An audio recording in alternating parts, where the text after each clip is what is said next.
You cite, being an economist and you're a data-driven person, you cite numerous studies in this book. And I'm curious if you can think of one or two that were the most thought-provoking or influential.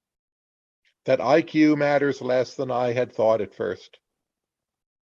Tell me why you found that so thought-provoking.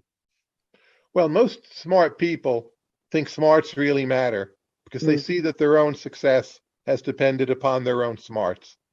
And that, like on average, is true, but it's actually a fallacy to then conclude you should just be hiring other smart people. That if you look at data on how IQ and productivity correlate, it's far weaker than you would think. Just to yeah. cite one study, there was a study of CEOs in Sweden where there's like perfect IQ data for everyone. And for a large company, the median Swedish CEO is at the 83rd percentile of intelligence. Now, that's clearly above average, 83rd percentile. It's like Right. on a scale of 1 to 100, they're 83. But like, they're not just the top geniuses of Sweden. They're people who are purposive. They can synthesize their knowledge. They can motivate others. They have charisma, whatever, depending on the sector in question. They're not the geniuses. They're the people who are smart enough, but have all these other wonderful, amazing qualities. And for that to sink in took me really quite a while. It's funny because we operate in different worlds. Like I have 600 clients in my firm, and they're mostly small and mid-sized businesses. They are, family-owned B2B type of businesses. Many very successful. And I can't tell you. I mean, there's a handful maybe are run by people that went to Ivy League universities or ones that I would consider anecdotally to have high IQs.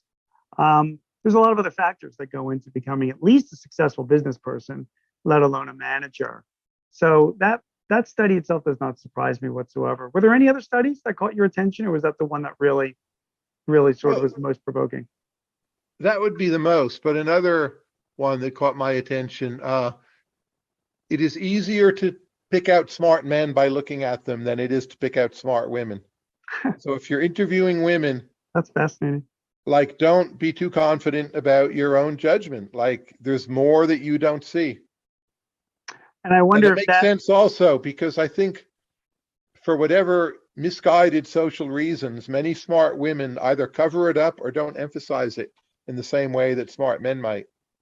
So be especially careful with women not to miss the really best hires.